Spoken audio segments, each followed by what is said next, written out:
नमस्कार दोस्तों, स्वागत है आप सभी लोगों का क्वालिटी एंड फैक्ट पर। दोस्तों, आज मैं आपके सामने डिस्कस करने वाला हूं जुलाई 2016 के क्वेश्चन पेपर को। तो दोस्तों शुरू करते हैं इस वीडियो को। सबसे पहला क्वेश्चन है, निम्नलिखित में से किसने कहा था कि राजनीतिक सिद्धांत राजनीतिक व्यवस्था के एक अमूर्त मॉडल का सूचक है। अमूर्त मीन्स एब्स्ट्रैक्ट मॉडल का सूचक है। ये बात की थी W.T. ब्लूम ने। क्वेश्चन नंबर 2, निम्नलिखित में से कौन सा कथन सही नहीं है? शास्त्रीय राजनीतिक सिद्धांत गुणवत्तापरक होता है। व्यवहारवादी राजनीतिक सिद्धांत मात्रात्मक होता है। उत्तर व्यवहारवादी राजनीतिक सिद्धांत गुणवत्तापरक और मात्रात्मक दोनों होता है। व्यवहारवादी सिद्धांत आंग्ल अमेरिकी मॉडल के साथ विशेष रूप से संबंधित नहीं है। दोस्तों, ये पहला बिल्कुल सही है, दूसरा भी सही है, तीसरा भी सही है। चौथे के अंदर ये क्या बात कर रहा है कि व्यवहारवादी सिद्धांत आंग्ल अमेरिकी मॉडल के साथ विशेष रूप से संबंधित नहीं है। ये बिल्कुल गलत है। जो व्यवहारवाद की उत्पत्ति हुई है अमेरिका में हुई। डेविड ईस्टन एक अमेरिकन थे। उसके बाद इंग्लैंड के कुछ सिद्धांतकार हुए, वो इससे जुड़े। उसके बाद ऑक्सफोर्ड स्कूल जो व्यवहारवादी क्रांति का एक प्रमुख केंद्र बन गया था। तो यहाँ पे फोर्थ जो है बिल्कुल गलत है। क्वेश्चन नंबर 3, निम्नलिखित में से कौन सा कथन सही नहीं है? नव उदारवाद का तात्पर्य शास्त्रीय उदारवाद में रुचि के महत्वपूर्ण पुनर्जीवन से है। ओके, सही बात कर रहा है। नव उदारवाद का जो बेसिक कॉन्सेप्ट है वो क्लासिकल लिबरलिज्म से ही मिलता जुलता है। जो क्लासिकल लिबरलिज्म में खूबियां थी वही खूबियां नव उदारवाद में भी है। ब्रिटेन में नव दक्षिणपंथी राजनीतिक दलों ने नव उदारवादी विचार ग्रहण किए थे। बिल्कुल 1970 के दशक में जो मार्गरेट थैचर थे, उन्होंने वहाँ की जो प्रधानमंत्री थी, उन्होंने नव उदारवादी विचार ग्रहण किए थे। शास्त्रीय उदारवाद का पुनर्जीवन 1970 के दशक में विश्व मंदी के प्रारंभ में एक प्रतिक्रिया के रूप में हुआ था। बिल्कुल सही बात है। शास्त्रीय उदारवाद का पुनर्जीवन से मतलब नियो लिबरलिज्म से है। 1970 में ही आया था, बिल्कुल सही है।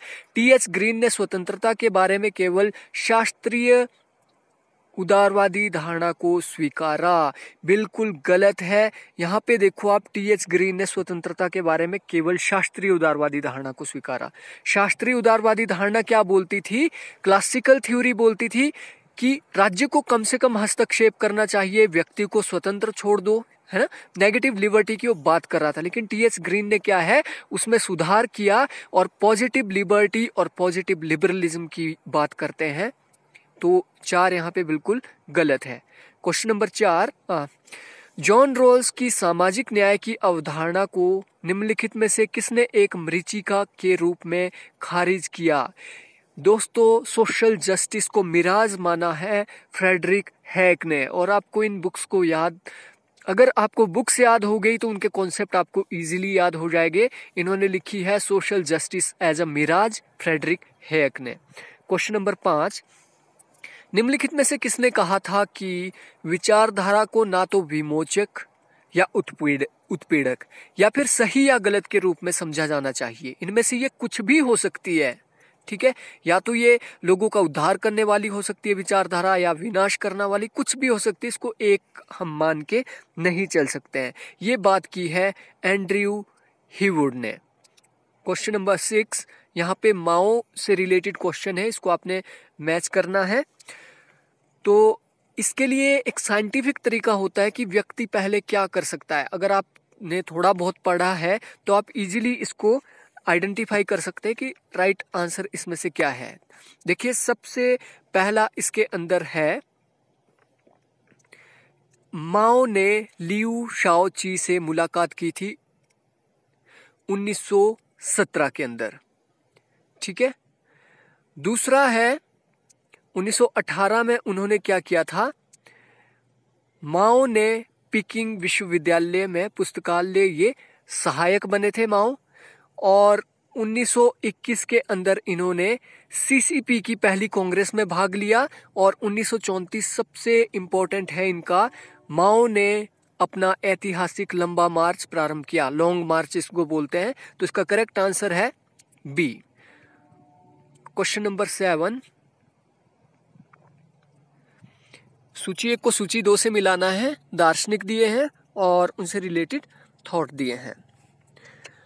सबसे पहले मैकियावली ने नैतिक उदासीनता को अपनाया है, यानी कि राज्य नैतिकता का पालन करे ना करे वो उसके हाथ में है।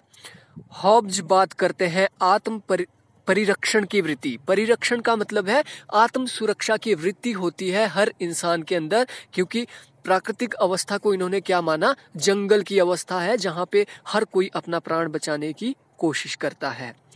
लॉक ने संपत्ति का अधिकार नैसर्गिक यानी कि प्राकृतिक अधिकार माना है और रूसो ने तर्क के प्रति विद्रोह किया है। कैसे विद्रोह किया है? रूसो का कहना है कि व्यक्ति के अंदर जैसे जैसे तर्क उभरता गया, तेरे मेरे की भावना आती गई, वैसे वैसे जो गोल्डन एज थी प्राकृतिक अवस्था वो खत्म हो गई। इसलिए इन्होंने एक नारा भी दिया कि प्रकृति की ओर लौटो, यानी जो हमारे पुरानी सभ्यता थी उसकी ओर वापस लौटने की इन्होंने बात की। तो 7 का करेक्ट आंसर यहाँ पे बनता है ए।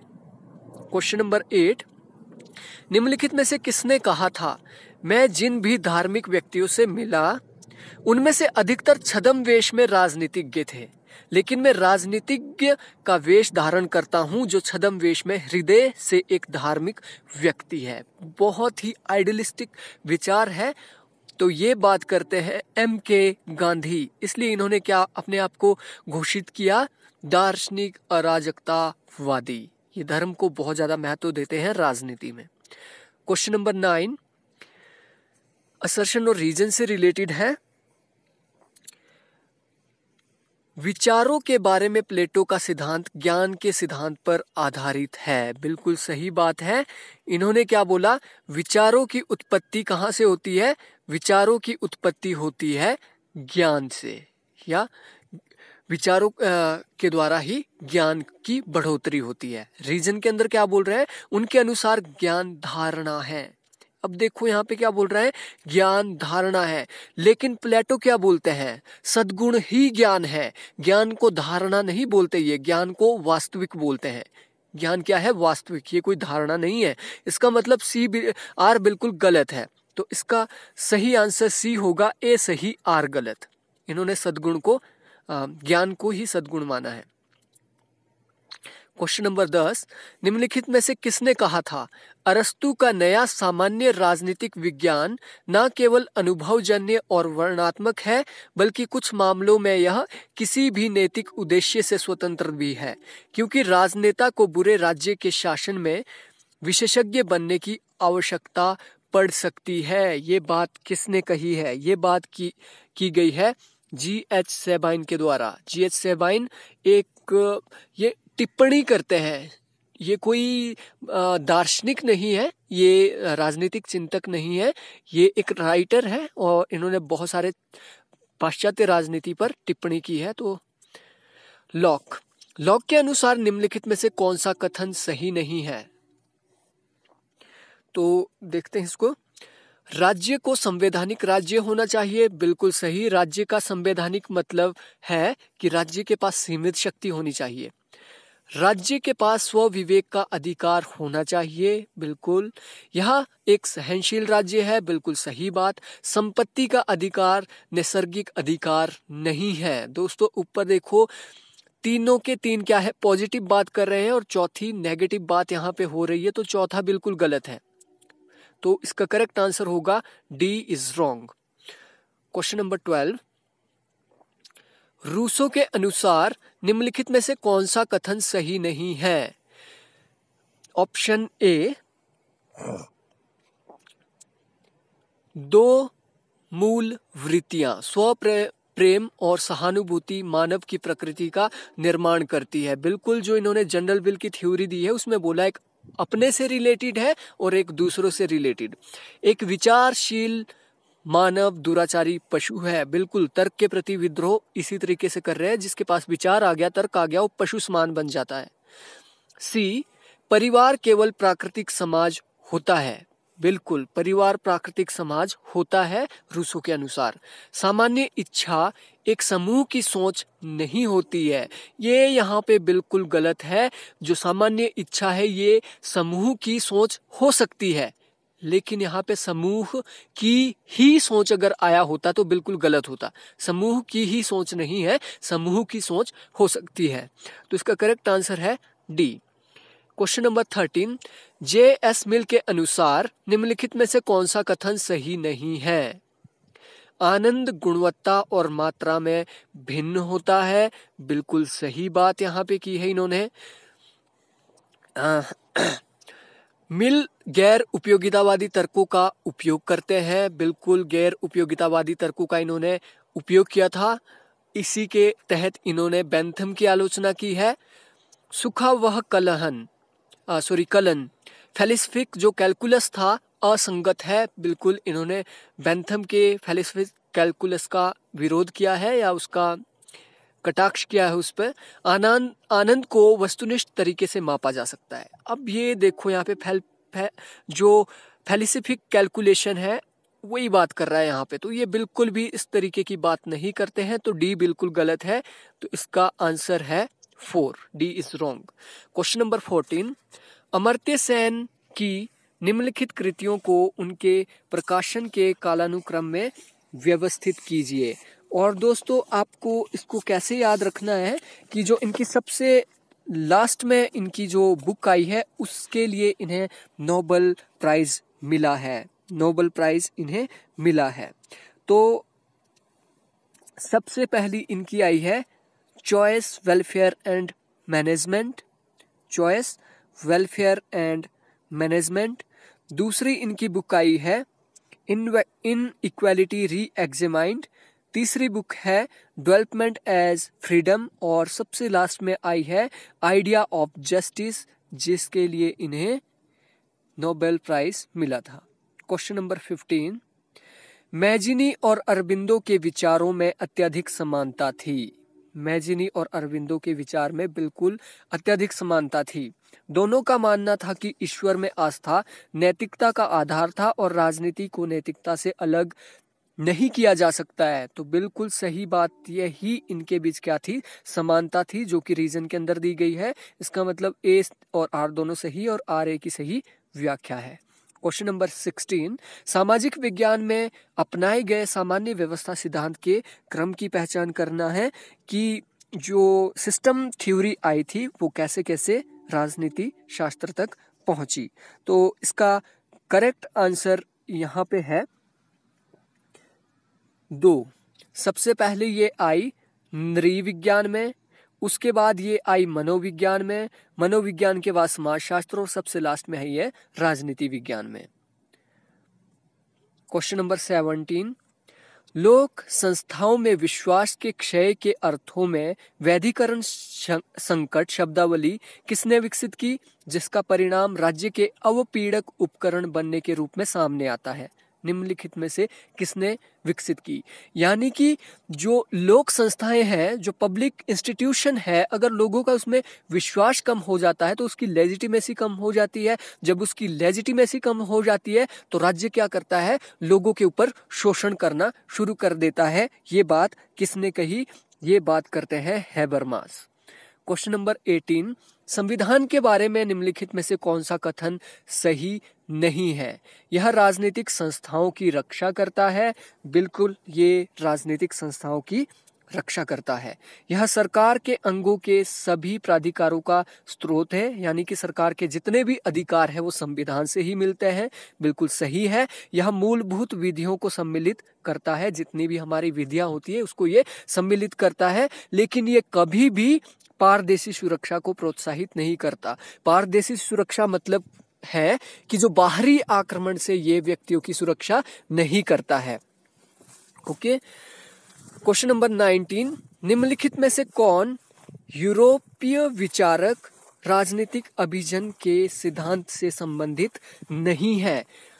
तो आपको यहाँ पे आइडेंटिफाई करने हैं जो यूरोपीय विचारक है पैरेटो और मोस्का। ये दोनों दोस्त है, कुलीग थे ये दोनों, ठीक है। शुम्पीटर और लासवेल ये अमेरिकन चिंतक है। तो इसका करेक्ट आंसर होगा ए और बी। ए इसका करेक्ट आंसर है। क्वेश्चन नंबर 20, निम्नलिखित में से कौन हित समूहों और दबाव समूहों के बीच भेद नहीं करता? हित समूह और दबाव समूहों के बीच भेद कौन नहीं करता? तो इसका करेक्ट आंसर है केवल जेम्स कॉलमैन हित समूह और दबाव समूहों में भेद नहीं करता है। दोस्तों क्वेश्चन नंबर 21 है, पराश्रितता सिद्धांत के मूल तर्कों की पहचान करें। नीचे दिए गए कूट का प्रयोग करते हुए सही उत्तर चुनिए। पहला ऑप्शन दिया है, उपनिवेशों के विकास को श्वेत व्यक्ति के बोझ के रूप में देखा जाता है। ऑप्शन 2, तीसरी दुनिया के देश प्राकृतिक संसाधन और सस्ते श्रमिक प्रदान करते हैं। औद्योगिकीकरण और बाजार अर्थव्यवस्था विकास में सहायक होते हैं। विकसित पश्चिमी देश विभिन्न साधनों से पराश्रितता की स्थिति बनाए रखते हैं। दोस्तों जो ये पराश्रितता का सिद्धांत डिपेंडेंसी थ्योरी है, ये नियो मार्क्सिस्ट से कहीं ना कहीं उभरी है। और पहला ऑप्शन आप देख रहे हो, उपनिवेशों के विकास को श्वेत व्यक्ति व्हाइट मैन बर्डन के रूप में देखा जाता है। जो व्हाइट मैन बर्डन का सिद्धांत है ये उपनिवेशवाद के सिद्धांत से रिलेटेड है, ना कि डिपेंडेंसी थ्योरी से। और तीसरा जो आप देख रहे हो, औद्योगिकीकरण और बाजार अर्थव्यवस्था विकास में सहायक होते हैं, ये आपका मॉडर्नाइजेशन के सिद्धांत से रिलेटेड है, पराश्रितता के सिद्धांत से रिलेटेड नहीं है। तो इसका करेक्ट आंसर होगा ए एंड डी। इसका करेक्ट आंसर है 4। क्वेश्चन नंबर 22, भारतीय राजनीतिक प्रणाली और अमेरिकी राजनीतिक प्रणाली के बीच निम्नलिखित में से कौन सी समान विशेषताएं हैं? अवशिष्ट शक्तियां केंद्र के पास होती हैं, बिल्कुल गलत। अमेरिका में अवशिष्ट शक्तियां राज्यों के पास होती है, जबकि भारत में केंद्र के पास होती है। अवशिष्ट शक्तियां राज्यों के पास होती है, ये भी बिल्कुल गलत हो जाता है क्योंकि ये इसके ऑपोजिट जा रहा है। राष्ट्रपति के पास पॉकेट वीटो होता है, बिल्कुल सही बात। इंडिया में भी और अमेरिका में भी राष्ट्रपति के पास पॉकेट वीटो होता है। उच्च सदन में कुछ सदस्य मनोनीत भारत में ही होते हैं, अमेरिका में नहीं। तो इसका करेक्ट आंसर डी होगा, केवल सी इसका करेक्ट आंसर है। क्वेश्चन नंबर 23, निम्नलिखित में से किस प्रकार की नौकरशाही दलीय हितों के प्रति पक्षपात दिखाती है? दलीय हितों के प्रति जो पक्षपात दिखाती है वो दिखाती है प्रश्रयदाता नौकरशाही। क्वेश्चन नंबर 24, एकल हस्तांतरणीय मत प्रणाली में प्रत्येक मतदाता के लिए क्या आवश्यक है?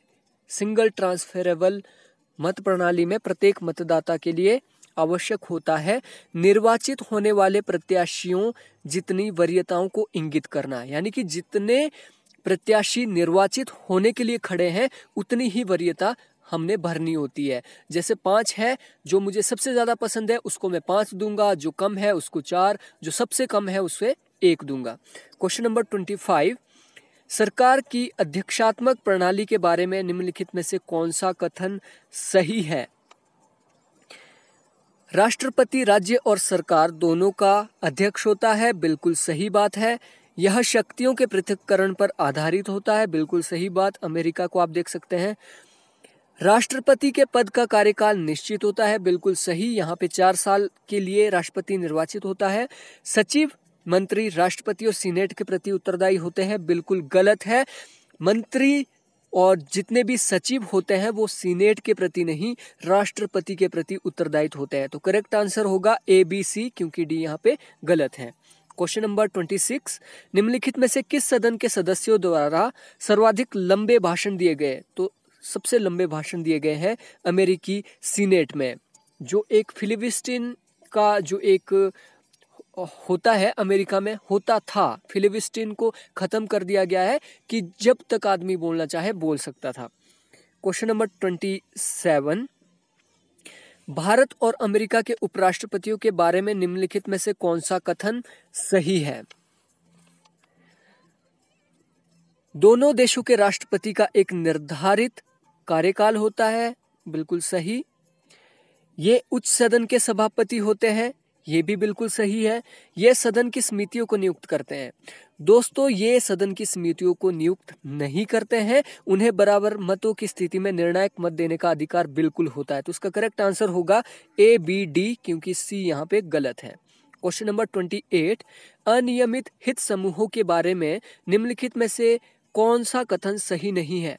अनियमित हित समूह का मतलब एनोमिक प्रेशर ग्रुप जो होते हैं, जो कुछ टाइम के लिए किसी स्पेसिफिक इशू को लेके उत्पन्न होते हैं। फॉर एग्जांपल, राम मंदिर का इशू को लेके अगर कोई दल खड़ा होता है तो वो एनोमिक होगा, क्योंकि राम मंदिर बनने के बाद वो खत्म हो जाएगा। ठीक है, तो कौन सा सही नहीं है? ये स्वतः प्रतिवर्तित समूह होते हैं जो अचानक गठित किए जाते हैं, बिल्कुल सही बात। ये पूर्व संगठन और नियोजन के आधार पर गठित होते हैं, बिल्कुल गलत। ये नियोजित यानी कि प्लानिंग के थ्रू नहीं बनाए जाते हैं। असंतोष की अभिव्यक्ति के लिए कुछ बार हिंसक व्यवहार का पैदा होना, बिल्कुल सही। हिंसक भी कई बार ये हो जाते हैं। ये अल्पकालिक और अस्थायी होते हैं, क्योंकि जब उद्देश्य प्राप्त हो जाता है तो कार्य करना बंद कर देते हैं, बिल्कुल सही है। तो इसका सही आंसर बी है, ये नियोजन द्वारा नहीं बनते हैं। क्वेश्चन नंबर 29 असर्शन और रीजन से रिलेटेड है। पश्चिमी देशों के विकसित लोकतंत्र में सेना नागरिक सत्ता के अधीन होती है, बिल्कुल सही बात। जो देश विकसित हो चुके हैं, सेना क्या है? सिविल कंट्रोल में होती है। सेना आपका सिविल के ऊपर अपना प्रभाव ज्यादा नहीं डाल पाती है। सेना उन देशों में एक महत्वपूर्ण भूमिका अदा करती है जहां लोकतंत्र ने संस्थागत रूप धारण नहीं किया है, बिल्कुल सही बात है। लेकिन दोनों अलग अलग दिशा में जा रहे हैं, लेकिन सेना की ही बात कर रहे हैं। तो इसका करेक्ट आंसर है बी। ए और आर दोनों सही है, आर ए की सही व्याख्या नहीं है। ये यहाँ पे जो मॉडल दिए हैं, कुछ मॉडल दिए हैं और उनसे रिलेटेड थिंकर दिए हैं, जैसे रॉबर्ट मिशेल ने दिया है अल्पतंत्र का लौह सिद्धांत, ठीक है, आयरन लॉ ऑफ ओलिगार्की। तो ए का 4 सिर्फ 3 में है, तो करेक्ट आंसर भी इसका 3 ही होगा। जेम्स बर्नहम बात करते हैं प्रबंध की क्रांति, मैनेजरियल रेवोल्यूशन की। सी राइट मिल्स ने दिया है शक्ति अभिजन, और हेरोल्ड लॉसवेल बात करते हैं कम्युनिकेशन मॉडल की। क्वेश्चन नंबर 31 नकारात्मक मत के अधिकार के संबंध में निम्नलिखित में से कौन सा कथन सही है? कौन से कथन सही है वो आपको बताना है। भारत का चुनाव आयोग चाहता था कि मतदाताओं को इलेक्ट्रॉनिक वोटिंग मशीन में उपरोक्त में से कोई नहीं नोटा का बटन दिया जाए, बिल्कुल सही, और ये दिया भी गया है।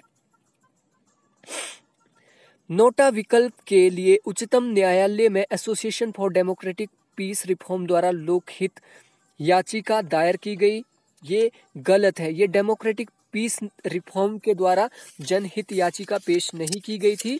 ये याचिका पेश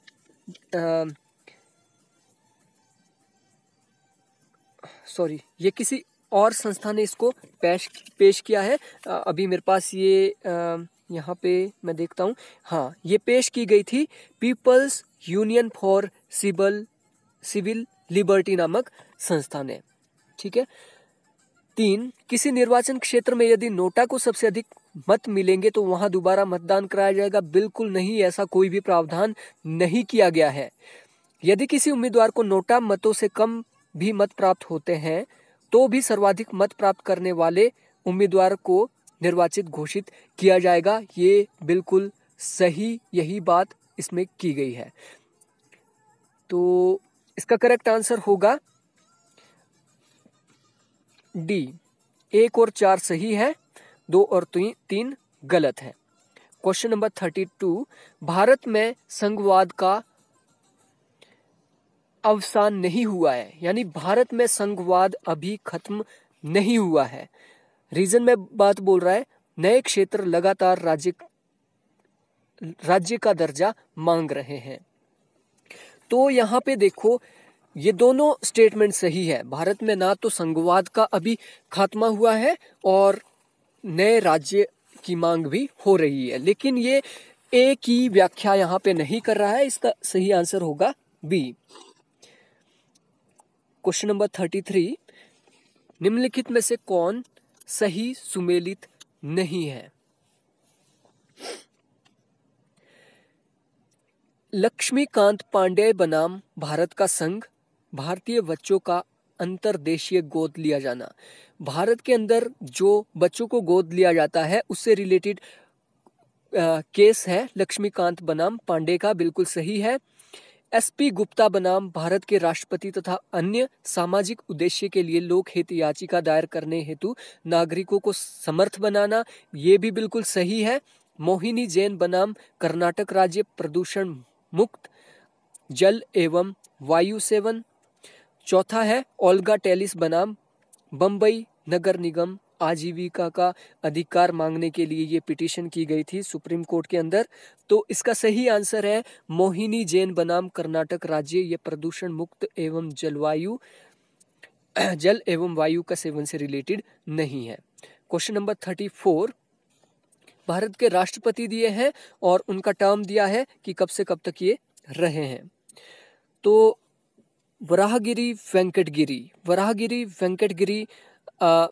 जो राष्ट्रपति रहे हैं ये रहे हैं 1969 से 1974 तक। वीवी गिरी इनका शॉर्ट जो नेम है। और डॉक्टर जाकिर हुसैन 1967 से 1969 तक रहे थे। आर वेंकटरमन रहे हैं 1987 से 1992 और नीलम संजीवा रेड्डी रहे थे 1977 से 1982 तक। तो इसका सही आंसर होगा 2। क्वेश्चन नंबर 35, यहाँ पे कुल चुनाव क्षेत्र दिए गए हैं और ये क्वेश्चन थोड़ा अजीब लगा था जब पहली बार इसको देखा गया था, लेकिन ये ऊपर से नीचे की ओर है। ये जो है ऊपर से नीचे की ओर यहाँ पे आपने मैच करना है। जैसे आप यहाँ पे देख रहे हो कुल चुनाव क्षेत्र, इसका सही आंसर मैं आपको बता देता हूं। इसका सही आंसर यहाँ पे है बी इसका सही आंसर है। कैसे? कुल चुनाव क्षेत्र कितने हैं? 543, क्योंकि 2 क्या होते हैं? नॉमिनेट होते हैं, ठीक है। और यहाँ पे एससी के लिए, अनुसूचित जाति के लिए कितनी सीटें आरक्षित की गई थी? 79। लेकिन दोस्तों ये अब 79 नहीं है, ये बढ़ा दी गई है और बढ़ाकर ये की गई है 79 टू 84। अब एससी के लिए जो आरक्षण है 79 से बढ़ा के 84 कर दिया गया है, तो इसको आपने ध्यान रखना है। और एसटी के अगर आरक्षण की मैं बात करूं तो ये 41 से बढ़ाकर 47 कर दिए गए हैं। तो ये इसका करेक्ट आंसर है बी, उस समय के अनुसार। और यहाँ पे देखो 423 सामान्य चुनाव क्षेत्र दिए हैं। सामान्य चुनाव क्षेत्र का मतलब है जो विधान सभाओं से चुन के आते हैं, बाकी जो यूनियन टेरिटरी है वहां से 20 सदस्य चुन के आते हैं। क्वेश्चन नंबर 36, भारत के उच्चतम न्यायालय के अनुसार अनुच्छेद 51 क के खंड च में यथावर्णित मिश्रित संस्कृति की नींव क्या है? इसकी नींव है संस्कृत भाषा और साहित्य। क्वेश्चन नंबर 37, भारत के नागरिकों को निम्नलिखित में से कौन से मौलिक अधिकार प्रदान किए गए हैं? आपको कूट में से छांट के बताने हैं। भारत के नागरिकों को संस्कृति और शिक्षा का अधिकार दिया गया है, बिल्कुल सही दिया गया है। विधि के समक्ष समानता का अधिकार भी दिया गया है। शोषण के विरुद्ध अधिकार भी दिया गया है। धर्म, नस्ल, जाति, लिंग अथवा जन्म के आधार पर भेदभाव के विरुद्ध भी सुरक्षा दी गई है। लेकिन ये क्वेश्चन क्या है?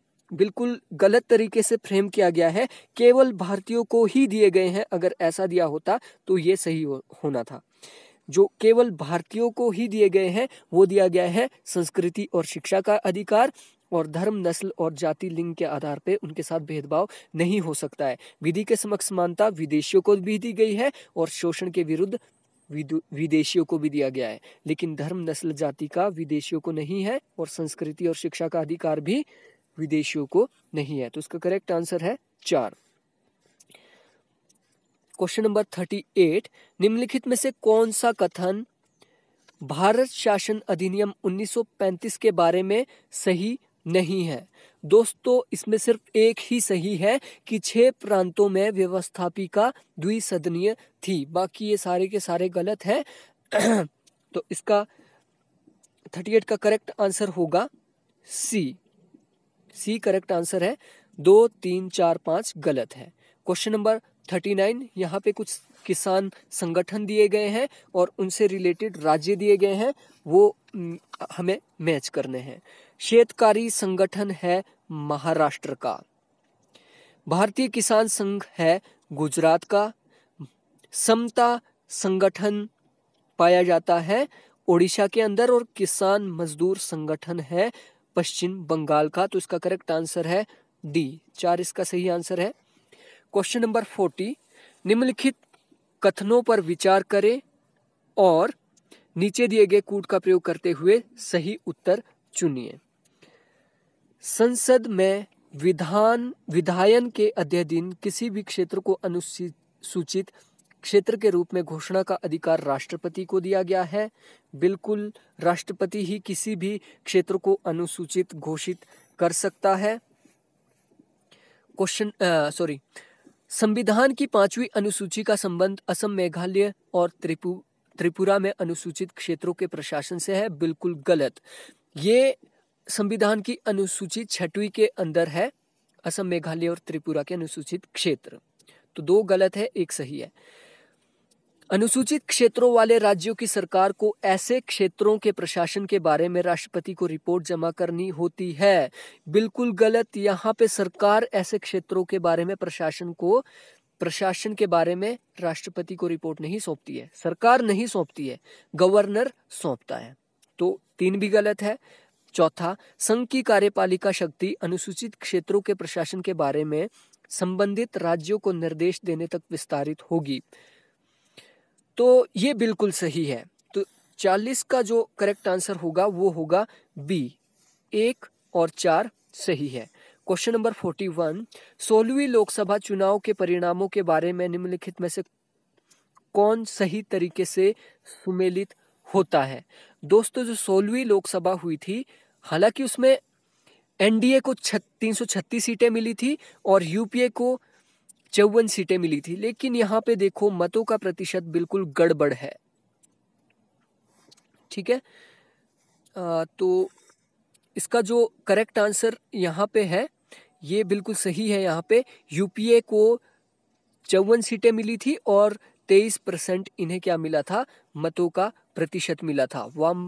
ये बाकी सारे यहाँ पे गलत है, तो ये बी इसका करेक्ट आंसर है। क्वेश्चन नंबर 43, यहाँ पे लेखक दिए गए हैं और उनकी पुस्तकें दी गई है, तो पुस्तकों को मैच करना है। R.M. जेनकिंस ने लिखी है regional reflection comparing politics across India state. Myron Weiner ने so simple state politics in India लिखी है। क्रिस्टोफर जेफरलॉट ने लिखी है India silent revolution, the rise of the low cost in north Indian politics. Paul R Brass ने लिखी है regional reflection comparing politics across India's language regional and politics in north India लिखी है Myron winner ने। तो इसका correct answer है ए। इसको आपने एक बार दोबारा देख लेना है और इनको लिख लेना है बुक को, तभी याद होंगी आपको। क्वेश्चन नंबर 43, इसमें से कौन सा सही सुमेलित नहीं है? रजनी कोठारी कांग्रेस सिस्टम, बिल्कुल इन्होंने बुक लिखी है। Yogendra Yadav third electoral system, बिल्कुल सही। Paul R Brass disintegration of Congress organisational, बिल्कुल सही बात है, ऑर्गेनाइजेशन सही बात। इन्होंने ही इसके ऊपर आर्टिकल लिखा है। James manner post Congress polity इन्होंने नहीं लिखी है, तो इसका करेक्ट आंसर है डी। क्वेश्चन नंबर 44, निम्नलिखित में से किसने कहा था वर्तमान समाज के संदर्भ में जाति प्रणाली एवं इसके साथ जो कुछ भी है वे असंगत, प्रतिक्रियावादी, प्रतिबंधात्मक और प्रगति में बाधाएं हैं। ये बात की थी जवाहरलाल नेहरू ने भारतीय जाति व्यवस्था को क्रिटिसाइज करते हुए। क्वेश्चन नंबर 45, अधीनस्थ न्यायालयों के बारे में निम्नलिखित कथनों पर विचार कीजिए और नीचे दिए गए कूट में से गलत कथनों को चिन्हित करें। इसमें से जो गलत दिया है वो चिन्हित करना है आपने। पंचायत न्यायालय का केवल दीवानी क्षेत्राधिकार है, बिल्कुल गलत। पंचायतों को दीवानी के साथ छोटे मोटे फौजदारी भी अधिकार दिए गए हैं। पद सोपान में मुंसिफ न्यायालय अधीनस्थ न्यायाधीश के न्यायालय से नीचे होता है, बिल्कुल सही बात है। आपने एक बार हायरार्की इसकी देख लेनी है। सी, जिला न्यायाधीश के न्यायालय में सेशन के अधिक गंभीर दीवानी वाद होते हैं, ये बिल्कुल गलत है। इसका सही आंसर है ए और सी गलत है। क्वेश्चन नंबर 46, यहाँ पे पुस्तकें दी है और उनके लेखक दिए हैं। The art of judgement, a study of policy making, ये लिखी है सर जियोफ्री विकर्स ने। अगला है understanding public policy. Understanding public policy लिखी है थॉमस आर डाई ने। The new science of management decision, ये लिखी है हर्बर्ट साइमन ने। आपको पता है डिसीजन मेकिंग से ये रिलेटेड है, तो इजीली आप इसका अंदाजा लगा सकते हैं। पर्सनैलिटी एंड ऑर्गेनाइजेशन लिखी है क्रिस आइजरस ने। यस, तो इसका सही आंसर होगा ए। क्वेश्चन नंबर 47, वर्तमान में लोक लेखा समिति में 22 सदस्य होते हैं, जिनमें से 15 लोकसभा और 7 राज्यसभा से होते हैं। बहुत ही डायरेक्ट टाइप का ये क्वेश्चन आया था। क्वेश्चन नंबर 48, किसी संगठन में प्राप्त किए गए विशिष्ट गतिविधियों का क्षैतिज समूहीकरण होता है। यानी किसी जो संगठन है उसमें जो गतिविधियां प्राप्त की जाती है क्षैतिज रूप में, हॉरिजॉन्टल में, उसे क्या कहते हैं? उसे कहते हैं विकेंद्रित गतिविधियां या विकेंद्रित समूहीकरण। सूचना के अधिकार अधिनियम 2005 के बारे में निम्नलिखित कथनों में से कौन से सही है? जो सही है वो आपको बताने हैं। यह अधिनियम 2005 अक्टूबर भी दिया है, तो अक्टूबर भी आपने देख लेना है। अक्टूबर 2005 में लागू हुआ है, बिल्कुल सही, ये अक्टूबर 2005 में ही लागू हुआ है। इसने सरकारी गोपनीय अधिनियम 1923 को समाप्त किया, बिल्कुल नहीं, वो अभी भी लागू है 1923 का, जो गुप्त सूचना गोपनीय अधिनियम है। इसने सूचना के स्वतंत्रता अधिनियम 2002 को समाप्त नहीं किया है, ये बिल्कुल गलत है। इसने जो सूचना के स्वतंत्रता अधिनियम 2002 को समाप्त इसने किया है। यह केवल भारतीय नागरिकों को उपलब्ध है, बिल्कुल सही, डी बिल्कुल सही है, क्योंकि विदेशी आरटीआई नहीं लगा सकते हैं। तो इसका करेक्ट आंसर होगा ए और डी सही है। Question number 50, LD. वाइट के अनुसार लोक सेवक के विरुद्ध अनुशासनात्मक कार्रवाई के कारण में निम्नलिखित में से कौन सा शामिल नहीं है? यानी एल.डी. वाइट ने जो लोक सेवकों के विरुद्ध अनुशासनात्मक कार्रवाई दी है, इसमें से कौन सा वो कौन सी बात नहीं करते हैं? अकुशलता की बात करते हैं। अगर अकुशल कोई लोक सेवक है तो उसके विरुद्ध कार्यवाही की जा सकती है, अनैतिकता के विरुद्ध भी, और अगर वो नशा करके आता है तो भी कार्रवाई की जाएगी, लेकिन वो ड्यूटी में लंबी अनुपस्थिति के लिए कोई किसी भी प्रकार की कार्रवाई की बात नहीं करते हैं। क्वेश्चन नंबर 51, संगठन के व्यवहारवादी सिद्धांत के साथ कौन से नाम संबंधित है? यानी कौन से व्यवहारवादी सिद्धांतकार है?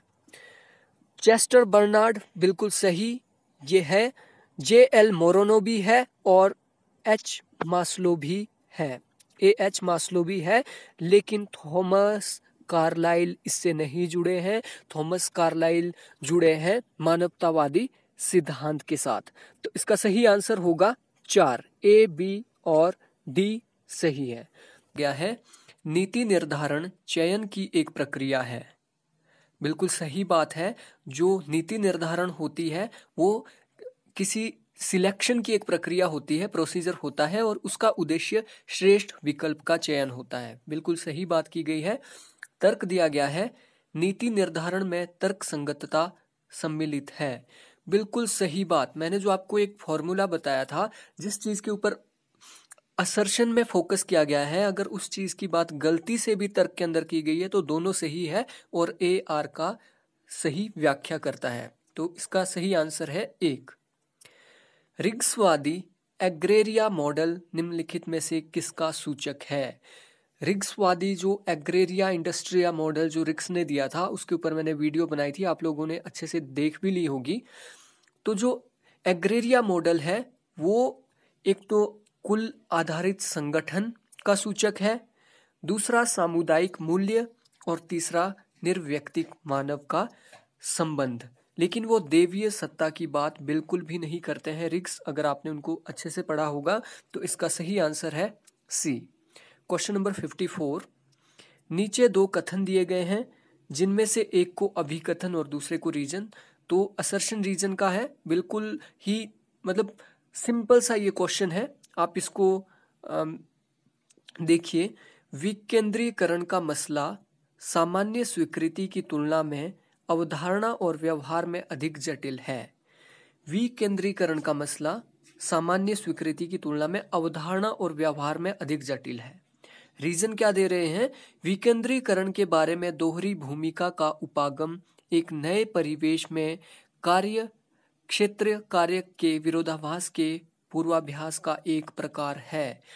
ऊपर बात की जा रही है कि ये क्यों स्वीकृति की तुलना में अवधारणा और व्यवहार में अधिक जटिल है। अगर क्यों यहाँ पे इसका आंसर यहाँ पे दिया होता तो ये बिल्कुल इसका सही रीजन होता। ठीक है, आई होप आपको ये समझ आ रहा होगा। ऊपर यहाँ पे क्या बात कर रहा है कि विकेंद्रीकरण का मसला सामान्य स्वीकृति की तुलना में अवधारणा और व्यवहार में अधिक जटिल है। अगर रीजन में ये बताया होता कि क्यों जटिल है, किस लिए जटिल है, तो ये बिल्कुल सही इसका व्याख्या करता। लेकिन देखो यहाँ पे फोकस किया गया है विकेंद्रीकरण, नीचे भी विकेंद्रीकरण, यानी दोनों के दोनों सही है, लेकिन आर ए की सही व्याख्या नहीं है। Question number 55। टेलर ने अपने वैज्ञानिक प्रबंध सिद्धांत में निम्नलिखित में किसको समर्थन नहीं किया है? कुशलता मूल्यांकन विशेषज्ञ। बिल्कुल इन्होंने कुशलता वैज्ञानिक मूल्यांकन को बढ़ावा दिया है। उसके बाद नहीं किया है की बात की गई है, तो इन्होंने कुशलता मूल्यांकन विशेषज्ञ के ऊपर काम नहीं किया है। आर्थिक मानव की इन्होंने अवधारणा दी है। आर्थिक मानव का मतलब है कि व्यक्तियों को अगर ज्यादा से ज्यादा पैसा दिया जाएगा तो वो ज्यादा से ज्यादा प्रोडक्शन करेंगे। कार्यात्मक फॉर्मैनशिप इनका, फंक्शनल फॉर्मैनशिप इसे बोला जाता है, इसकी मुख्य अवधारणा है। और औजारों का मानकीकरण भी इनकी प्रमुख अवधारणा है। तो इसका सही आंसर है 1 गलत है। चेस्टर बर्नार्ड ने एक अधीनस्थ की अपने प्रबंध की सत्ता की स्वीकृति के बारे में एक अवधारणा विकसित की, इसकी पहचान कीजिए। चेस्टर बर्नार्ड ने जो उदासीनता का अंचल क्षेत्र भी बोला जाता है, उदासीनता का अंचल भी बोला जाता है और उदासीनता का क्षेत्र भी बोला जाता है इसे, तो ये है सी। क्वेश्चन नंबर 57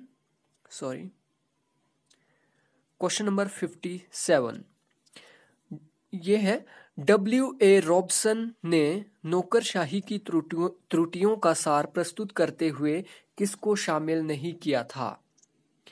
तो जो W.A. रॉबसन ने जो प्रस्तुत नहीं किया है वो है सामान्यवादी ने प्रशासनिक प्रणाली पर प्रभुत्व रखा। Question number 58।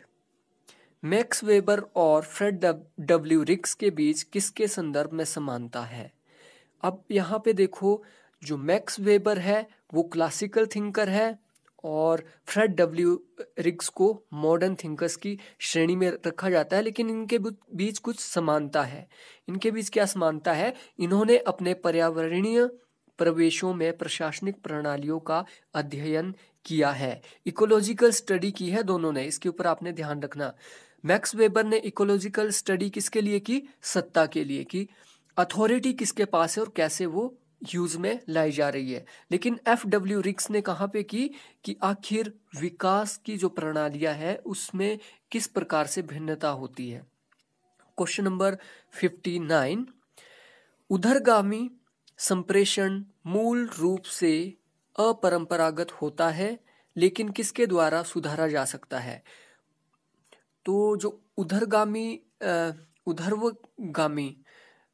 जो नीचे से ऊपर की ओर जाता है कम्युनिकेशन, वो अपरंपरागत होता है, वो सुधारा जा सकता है। एक तो प्रबंधन द्वारा साक्ष्य देना कि कर्मचारियों के विचार के बारे में वास्तव में रुचि है, और दूसरा है मुखिया को बतलाए गए विचारों और समस्याओं पर कदम उठाना चाहिए। तो इसका सही आंसर है A और C।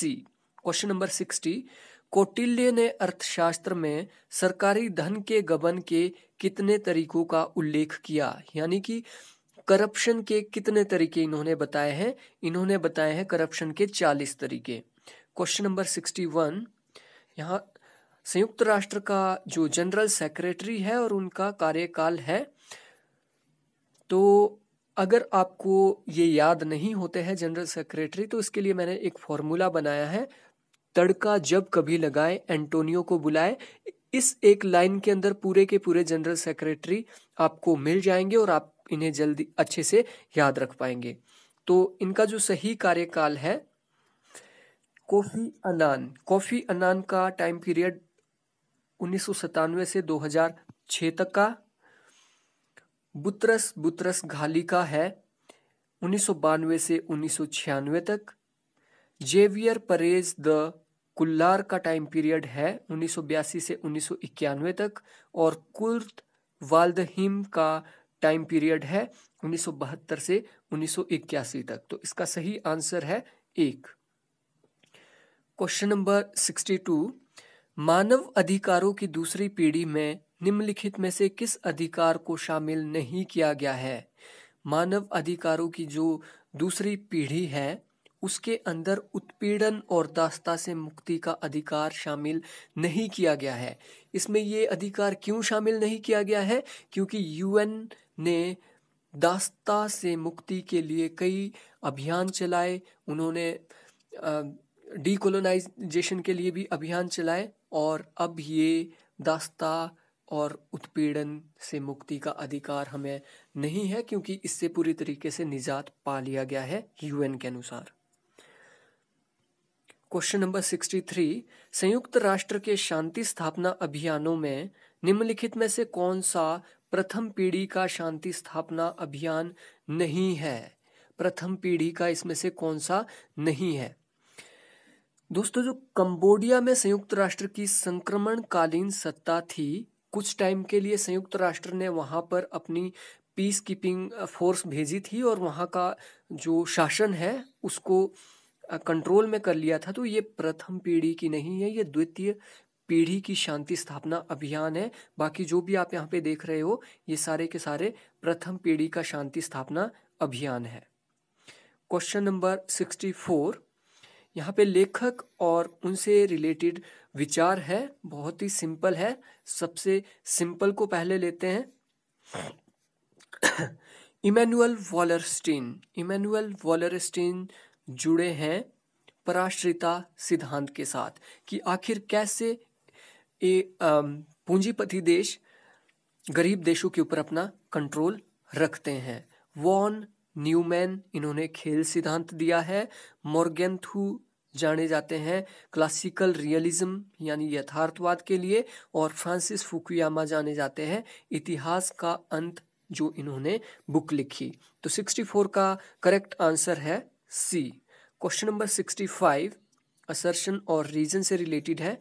गुटनिरपेक्ष नीति शीत युद्ध के काल में अधिक प्रासंगिक थी। बिल्कुल सही बात कर रहे हैं, इसीलिए तो गुटनिरपेक्ष आंदोलन ने जन्म लिया था, क्योंकि शीत युद्ध चला था और 2 धड़ों में पूरा विश्व बदला था, इसलिए ये बिल्कुल प्रासंगिक थी। रीजन में देखते हैं, गुटनिरपेक्ष देश नृवंशीय और धार्मिक भेदों के आधार पर विभाजित है। अब वही देखो, गुटनिरपेक्ष की बात ऊपर भी है नीचे भी है, यानी ए और आर दोनों सही है, लेकिन ये बात यहाँ पे कर रहा है प्रासंगिक थी। अगर रीजन के अंदर ये बताया होता कि क्यों प्रासंगिक थी, तो ये इसका बिल्कुल सही व्याख्या होनी थी। इसका मतलब ए और आर दोनों सही है और आर ए की सही व्याख्या नहीं है। क्वेश्चन नंबर 66, ये भी असर्शन और रीजन का क्वेश्चन है। अमेरिकी विदेश नीति ने लोकतांत्रिक सरकारों का समर्थन किया। बिल्कुल, लोकतांत्रिक सरकारों का समर्थन अमेरिकी विदेश नीति में किया गया है। समय समय पर सैनिक व्यवस्थाओं को भी अमेरिका द्वारा समर्थन दिया गया है। अब ऊपर भी अमेरिका की बात है, नीचे भी अमेरिका की बात है, लेकिन दोनों अलग अलग दिशाओं में जा रहा है। लोकतांत्रिक देशों का समर्थन क्यों किया का अगर जवाब नीचे होता तो ये इसकी सही व्याख्या होती है, लेकिन यहाँ पे ये सैनिक व्यवस्थाओं की बात कर रहा है। हालांकि दोनों सही है लेकिन सही व्याख्या नहीं है, तो इसका सही आंसर 2 होगा। क्वेश्चन नंबर 67, पराश्रितता सिद्धांत के बारे में निम्नलिखित में से कौन सा कथन सही नहीं है? डिपेंडेंसी थ्योरी के बारे में कौन सा कथन सही नहीं है? देखते हैं।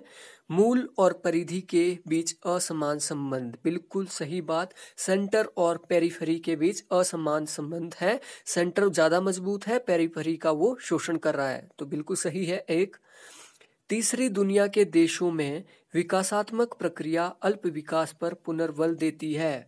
बिल्कुल, अनइक्वल एक्सचेंज और अल्प विकास, ठीक है, ये दोनों जो सिद्धांत है ये डिपेंडेंसी थ्योरी से ही निकले हैं।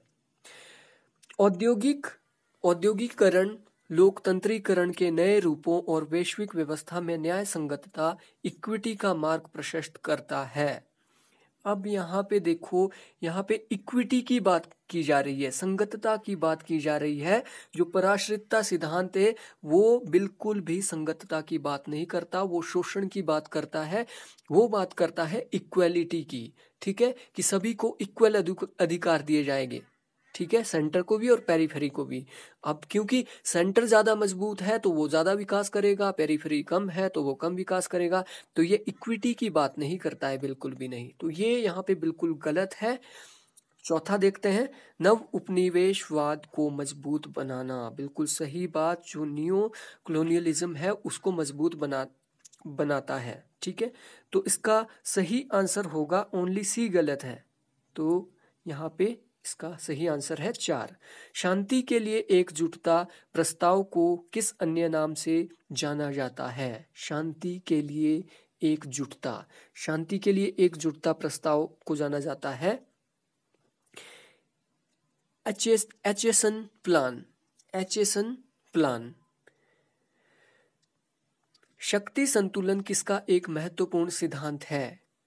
Balance of power, balance of power है अंतरराष्ट्रीय राजनीति में यथार्थवादी विचारधारा का, ठीक है, रियलिज्म का है ये, जिसको हैंस जे मॉर्गेंथु ने भी स्वीकार किया है। Question number 70, iris L cloud जू के अनुसार निम्नलिखित में से कौन सा शक्ति के प्रबंधन का साधन डिवाइस नहीं है? शक्ति का प्रबंधन यानी शक्ति को नियंत्रण या शक्ति को बढ़ावे के लिए इसमें से कौन सा नहीं है? अब देखो, आपने इरिस एल क्लाउड जू के बारे में अगर नहीं सुना है फिर भी आप इसका सही आंसर दे सकते हो। कैसे? अब यहाँ पे देखिए आप, शस्त्र नियंत्रण, शक्ति का प्रबंधन हो सकता है क्या शस्त्र नियंत्रण से, सामूहिक सुरक्षा से, शक्ति संतुलन से या विश्व सरकार से? शक्ति प्रबंधन हो सकता है सामूहिक सुरक्षा से। अगर सामूहिक सुरक्षा का प्रावधान होगा जैसे यूएन है, ठीक है, तो उससे भी शक्ति का प्रबंध होगा, हम निश्चिंत रहेंगे, हमें अपनी शक्ति ज्यादा बढ़ाने की जरूरत नहीं है, क्योंकि हमारे पास क्या है? सामूहिक सुरक्षा का हथियार है, हमारे पास शक्ति संतुलन है। 2 धड़ों में विश्व बटा है, एक इधर और दूसरा उधर, दोनों बराबर है, संतुलित है, शक्ति ना एक दूसरे के ऊपर आक्रमण करेगा ना दूसरा, ठीक है, तो उससे भी क्या होगा? शक्ति प्रबंधन होगा। विश्व सरकार होगी तो ऑटोमेटिकली शक्ति का हमारा क्या होगा? प्रबंधन होगा। लेकिन शस्त्र नियंत्रण इसका सही आंसर नहीं है, क्योंकि शस्त्र नियंत्रण के द्वारा शक्ति प्रबंधन ज्यादा उपयोगी नहीं हो सकता है। तो इसका सही आंसर है 1। क्वेश्चन नंबर 71, कितने एशियाई देश G20 के सदस्य है? G20 के अंदर 20 सदस्य है, इनमें से 7 सदस्य एशिया से है। क्वेश्चन नंबर 72, यूरोप में अपनी प्रादेशिक संप्रभुता के साथ आधुनिक राज्य प्रणाली किस घटना के परिप्रेक्ष्य में पहली बार अस्तित्व में आई? तो वेस्टफैलिया संधि। क्वेश्चन को आपने ध्यान से पढ़ लेना है।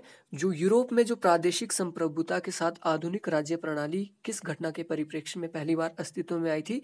तो ये थी वेस्टफैलिया की संधि। वहां संप्रभु सत्ता का सिद्धांत अपनाया गया था और ये 1648 में हुई है। कई बार इसको रिपीट कर चुका हूं मैं। क्वेश्चन नंबर 73, संयुक्त राष्ट्र आर्थिक एवं सामाजिक परिषद के बारे में निम्नलिखित में से कौन सा कथन सही है? नीचे दिए गए कूटों का प्रयोग करते हुए सही उत्तर चुनिए। ओके, कौन सा सही है वो बताना है। जो संयुक्त राष्ट्र आर्थिक सामाजिक परिषद है, इस परिषद में कुल 54 सदस्य है, 54 इसके मेंबर है, बिल्कुल सही है।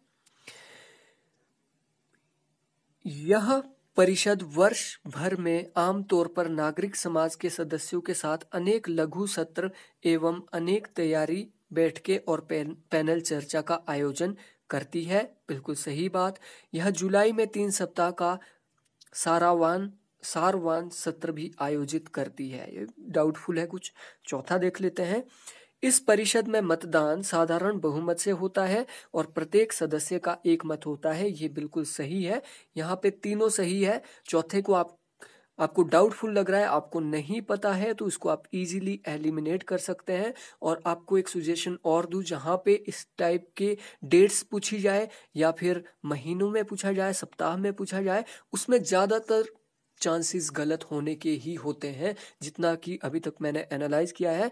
जहाँ पे ये दिया होगा सप्ताह दिन, तो वो गलत होने के चांस है। तो इसका सही आंसर है 3, 1, 2, 4। क्वेश्चन नंबर 74, कैरन ए मिंग्स्ट के अनुसार प्रथम पीढ़ी के शांति स्थापना अभियानों को सर्वाधिक प्रभावी बनाने के लिए निम्नलिखित में से कौन सी शर्त आवश्यक नहीं है? दोस्तों, इनके अनुसार अमेरिकी बलों को शांति स्थापना अभियानों में रखा जाना चाहिए, ये जरूरी नहीं है। इन्होंने कहा था अगर अमेरिकी बलों को शांति स्थापना अभियानों में रखा जाएगा तो अमेरिका अपना प्रभुत्व विश्व के ऊपर स्थापित करना जारी रखेगा। तो ये 2 बिल्कुल नहीं है, 2 बिल्कुल गलत है। क्वेश्चन नंबर 75, यहाँ पे कुछ शब्दावली दी गई है और उसको मैच करना है उसकी विषय वस्तु के अनुसार कि ये क्या चीज है। तो देखते हैं इसको। निवारक राजनय, निवारक कूटनीति। राजनय का मतलब है निवारक कूटनीति, जिसे प्रिवेंटिव डिप्लोमेसी भी बोलते हैं। प्रिवेंटिव डिप्लोमेसी का मतलब होता है इसमें विश्वास निर्माण उपाय, तथ्यों का पता लगाना और संयुक्त राष्ट्र अधिकृत बलों की निवारक तैनाती शामिल होती है। तो ए का 3 यहाँ पे है। शांति निर्माण का मतलब होता है यह अंततः शांतिपूर्ण साधनों के माध्यम से शत्रु पक्षों को सहमत कराने के लिए किया जाता है। शांति निर्माण यानी जो शत्रु पक्ष है उनके बीच शांति का निर्माण करना। शांति स्थापना का मतलब है यह शास्त्रीय शांति स्थापना जैसा है। इसका तात्पर्य सभी पक्षों की सहमति के साथ संयुक्त राष्ट्र के बल की तैनाती से है। उत्तर संघर्ष शांति निर्माण का मतलब है जो संघर्ष के बाद शांति निर्माण किया जाता है। इसमें क्या किया जाता है? इसमें हिंसा को आगे भड़कने से रोकने और शांति को मजबूत बनाने के लिए सामाजिक, राजनीतिक और आर्थिक इंफ्रास्ट्रक्चर का विकास शामिल है। तो यहाँ पे इसका सही आंसर है 3, 4, 1, 2। ठीक है, तो दोस्तों ये था जुलाई 2016 का क्वेश्चन पेपर। आई होप आपको अच्छा लगा होगा। Thank you, thanks for watching.